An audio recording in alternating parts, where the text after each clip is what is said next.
Olá pessoal, mais um vídeo aqui no meu canal no YouTube e desta vez eu quero conversar com vocês sobre uma importante decisão do Superior Tribunal de Justiça, STJ, em Brasília.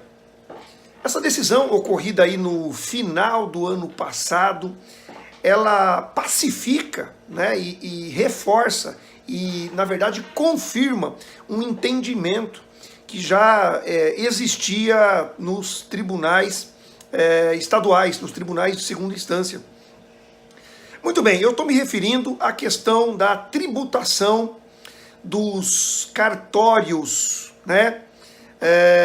Na verdade, a questão da responsabilização dos cartórios como pessoa jurídica. Deixa eu contar um pouquinho para vocês desta hipótese de incidência do ISS. Na verdade, pessoal, os cartórios, eu estou me referindo a cartório de maneira generalizada, né, para poder fixar aí o foco da nossa análise. Os cartórios, eles nunca estiveram no campo de incidência do ISS. Por muitos e muitos anos, eles sempre atuaram, sempre auferiram receita, mas nunca foram objeto de tributação municipal pelo ISS. Os municípios, na ânsia de ampliar, de aumentar a sua arrecadação, fizeram um trabalho importante para que esta hipótese fosse inserida na lista de serviços. Como vocês sabem, a lista de serviços é um anexo da nossa Lei Complementar 116. Muito bem, isso aconteceu em 2003. Lá em 2003, então, na lista, foi inserida uma hipótese de incidência justamente para poder fazer com que os cartórios passassem a pagar ISS. Lá na lista, os serviços aparecem como serviços de registros públicos, cartorários e notariais. Esta é a hipótese de incidência. Bom, no início, os cartórios se insurgiram contra esta cobrança. Por muitos e muitos anos, os municípios tentaram fazer com que essa hipótese, né, fosse transformada em recursos financeiros, mas os cartórios insistiram em questionar.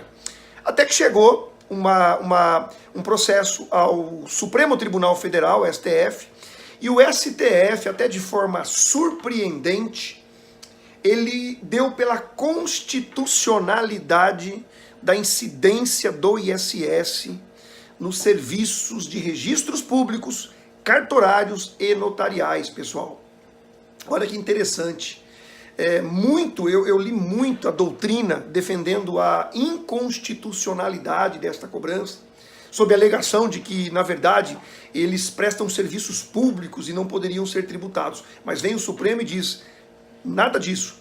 Os cartórios são obrigados, sim, a pagar ISS.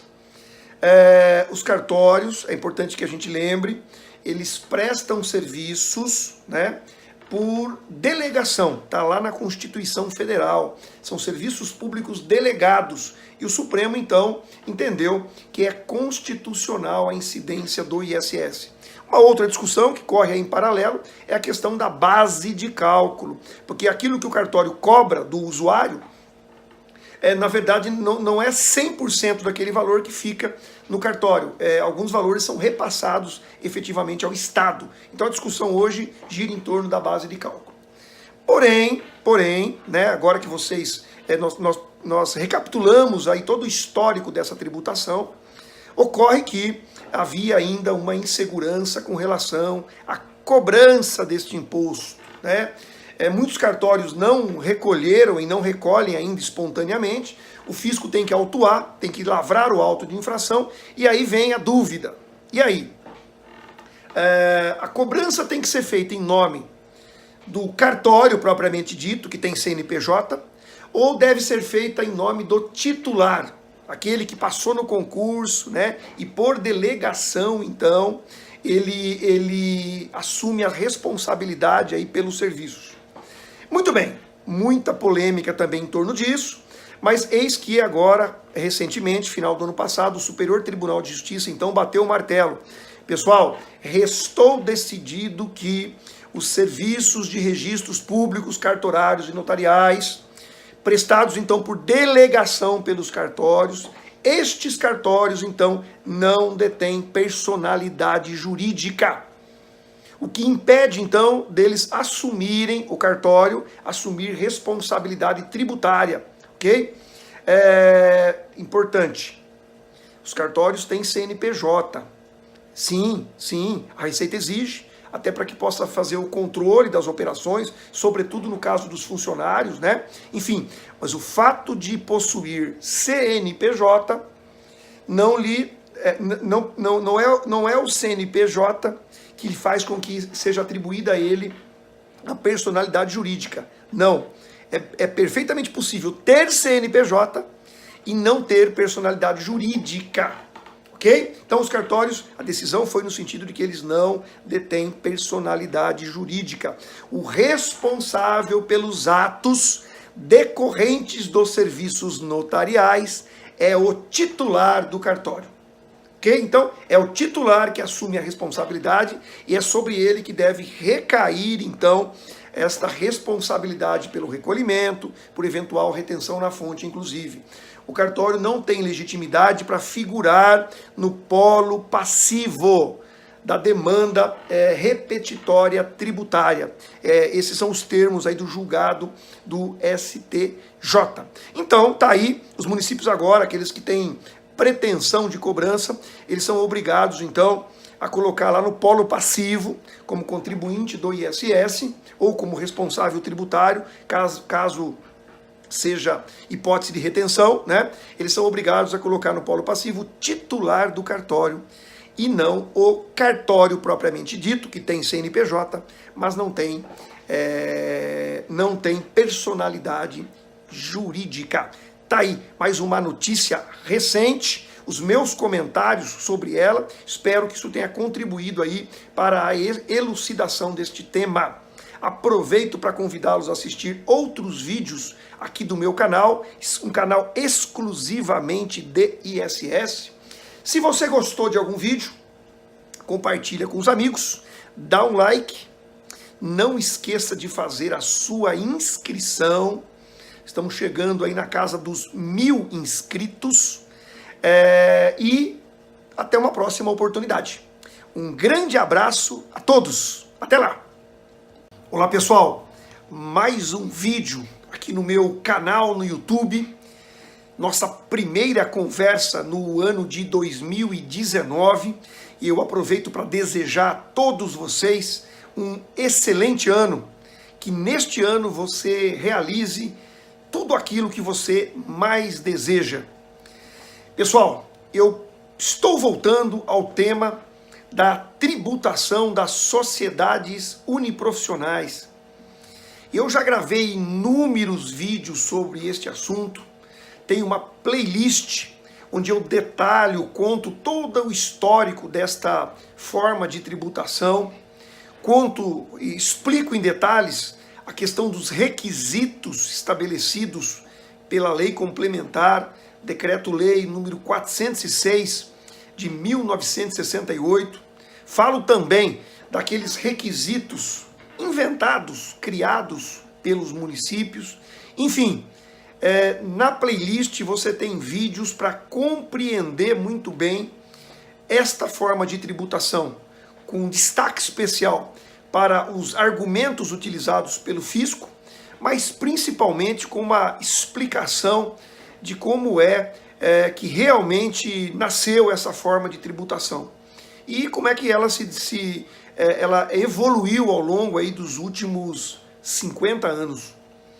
Muito bem, mas eu estou voltando ao assunto porque eu ainda tenho recebido, apesar de todo este material, eu ainda tenho recebido muitas correspondências eletrônicas, muitos e-mails, muitos contatos via WhatsApp, enfim, as pessoas continuam me perguntando o que fazer quando recebe uma autuação por parte do fisco, especialmente o fisco municipal paulistano, que não bastasse desenquadrar a sociedade para que ela passe a recolher ISS sobre o faturamento para o futuro, não bastasse isso, ela também faz uma cobrança retroativa aos últimos 5 anos. Muito bem, essas pessoas me perguntam então, o que é que eu faço? Eu sou obrigado a pagar de forma imposta? Existe alguma outra alternativa para que eu possa questionar, para que eu possa discutir esta nova exigência que é comunicada pelo fisco? Aliás, pessoal, nem mesmo aí as festas de final de ano e o recesso do Poder Judiciário fez com que o fisco municipal paulistano reduzisse aí a sua atuação. Eu tenho informação de que muitos contribuintes estão recebendo correspondência em que se comunica o início do procedimento e muitos outros já têm recebido, inclusive, o próprio auto de infração, né? Lembrando que as comunicações, a partir da lavratura do termo de início, as comunicações têm sido feitas todas pelo DEC, Domicílio Eletrônico do Cidadão Paulistano. Se você não sabe bem o que é isso, se você quer mais detalhes sobre esta forma de comunicação do fisco, assista um vídeo que eu gravei, está disponível aqui no meu canal. Muito bem, deixa eu falar um pouquinho sobre os procedimentos para aqueles que recebem uma autuação e recebem também o termo de desenquadramento. Bom, primeiro ponto, ao receber esses documentos, tanto o termo de desenquadramento quanto os autos de infração, a primeira providência é verificar se você está tomando ciência dessa informação ainda dentro do prazo para impugnar, dentro do prazo para você se insurgir contra essas duas exigências. São 30 dias, ok? 30 dias da ciência. Pessoal, é muito importante observar este prazo. Para você questionar administrativamente tanto o termo quanto os autos, é preciso que isso ocorra dentro do prazo de 30 dias. Este prazo é improrrogável, ok? Portanto, é extremamente importante que você, contador, você, sócio de uma sociedade, que vocês estejam atentos a essa nova forma de comunicação e observem, então, essa questão do prazo de 30 dias. Se eu obtenho, então, se eu tomo ciência dentro desse prazo, eu tenho a oportunidade de impugnar estas exigências. Eu vou fazer uma impugnação tanto para os autos quanto para o termo. Detalhe, pessoal, esta impugnação efetivada dentro do prazo legal de 30 dias, ela suspende as exigibilidades. Ou seja, a prefeitura não pode cobrar ainda este imposto, não pode fazer a cobrança administrativa e nem judicial, não pode negativar a sociedade, não pode inscrever no SPC e Serasa, os órgãos de proteção ao crédito, ok? Então, é muito importante impugnar administrativamente. Eu tenho, repito, 30 dias. Feito isso, eu vou aguardar o julgamento e desta decisão eu ainda tenho mais 30 dias para os recursos, ok? O recurso vai ser julgado por um órgão paritário, né?